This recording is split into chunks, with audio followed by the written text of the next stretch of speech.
Brands are everywhere. The toothpaste you used this morning, the tick on your t-shirt when you went to the gym, the coffee cup you carried into work. Brands are everywhere, every day. A lot of people think that personal branding is just something for huge corporate brands or celebrities. Coca-Cola, Jamie Oliver, Richard Branson. All major successful corporate brands have something specific which makes them them and which makes them your choice to buy into. And it's the same with you as an individual. What makes you special? What differentiates you from your competitors or your colleagues? Once you understand what your unique selling point is and the way you can add value, then you can start to create a toolkit with which to market yourself. Within a toolkit, you would have a CV, you would also have testimonials or a portfolio, somewhere where you can actually prove and demonstrate to potential employers where you've added value. In the current market, you need to give yourself the best opportunity to be attractive to employers. Employers don't just buy skills, they buy into solutions. If you can demonstrate where you add value, why you're unique, then it gives them already the answers that they're looking for. A portfolio is something that you can develop over time, so that should you receive an amazing compliment or should you receive a certificate for your hard work, this is something you can collect over time and have with you. Presentation is key. As with anything, not only the way you present your CV, the way it's laid out, the way it looks to somebody, how easy it is to read and navigate through, but also how you present yourself as a person. It's very important to consider your appearance when attending interviews or when presenting yourself to someone. I would always err on the side of caution. It's important to be smart and to not give anybody the opportunity to make a wrong judgment on you, whether as a female that's something being too low cut, something being too short, or whether as a male that's something being too informal.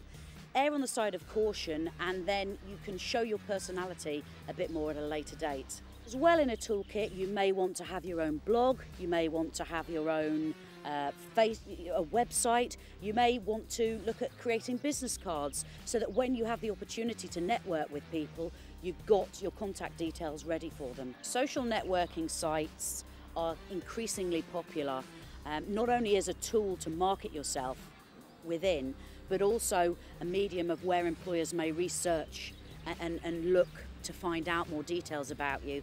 For example, when I send some candidates to interview, I may suggest that they look up a LinkedIn profile on the manager that's interviewing them, so they've got some background and can understand the type of person they're meeting.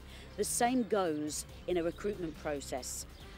HR may spend some time looking at the way you've profiled yourself, so it's important to consider that some of those party photos might best not be shared with everyone.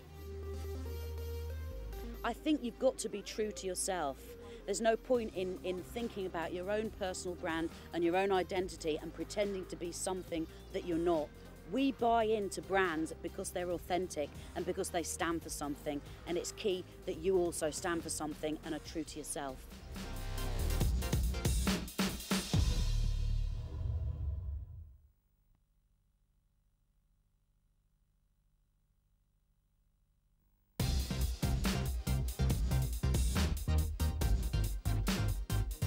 The job market over the last few years in Jersey has been very tough.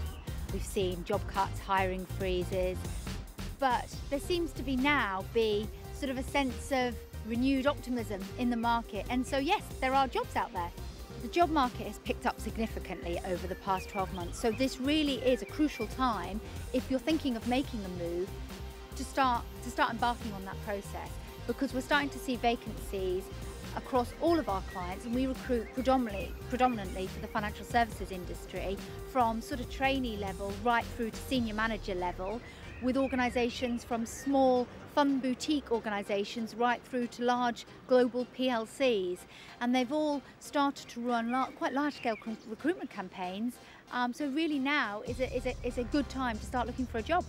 We also have lots of positions for accountants, from sort of junior accounting assistant level to senior accountants or management or financial accountants, position for relationship managers within banking organisations. We also have a number of positions within fiduciary services, so that's your trust or your fund for candidates with sort of 2+ years experience in a professional qualification. We also have a number of sort of HR business partner vacancies, as well as some support roles, so personal assistant, secretarial type roles. So there are vacancies out there. The bulk of our vacancies are for graduates. Graduates sometimes leave uni a little bit confused and don't quite know what to do. Therefore, they can come and see Park personnel and talk to us about what they're looking for, what their hopes, desires, aspirations, strengths, weaknesses are. We can help and work with them to find them the ideal role. Ideally a business or accountancy or law graduate, but graduates with a minimum of 2-1 across other disciplines will obviously be considered. If you don't have a degree, professional experience counts for a lot, and obviously employers will offer professional training on the job. So for the majority of vacancies, you don't need a degree unless you're looking for a specific graduate training position. If you've been in a job, you've been in a job for a number of years and perhaps have been a little bit scared or cautious about leaving, but have been wanting to move on, but wanted to ride out the recession, the green shoots sort of started in 2010, and they're now flowering, and so now it's a great time really to start looking for a new job, because there are positions out there.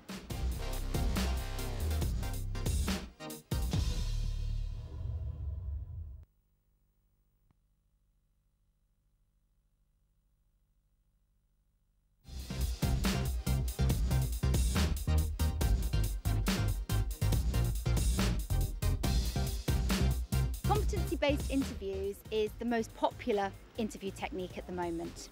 And competency-based interviewing, or otherwise known as situational-based interviewing or behavioural-based interviewing, is basically where an employer is looking for you to give an example of where you've demonstrated certain behaviours in the workplace. Sorts of questions and the sorts of competencies and skills that you're going to be tested on an interview does depend very much on the role that you're going to be interviewed for.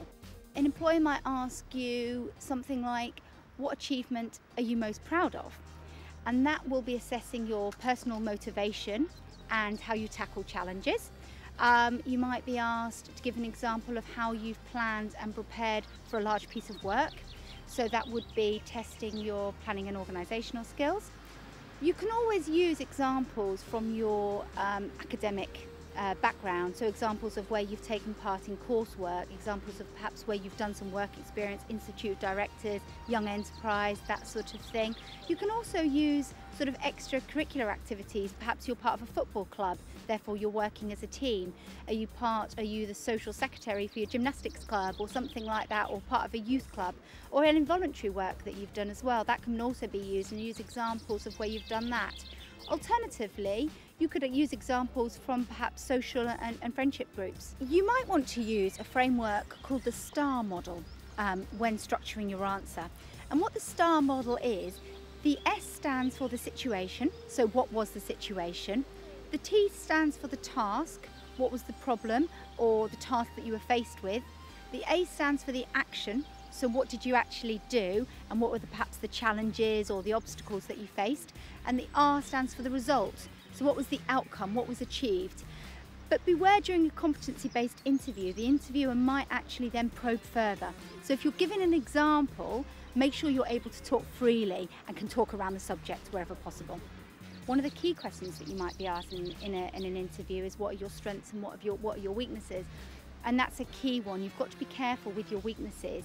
Everybody has weaknesses and everybody has development areas, but you've got to show how you manage those weaknesses and what you have done to try and build on those and how you manage those in the workplace. Never talk generally. Always be really, really specific and give one specific example of where you've demonstrated that behaviour.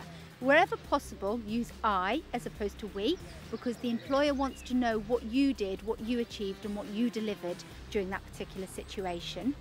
And try and use examples that are relevant to the role that you're applying for as well, wherever possible.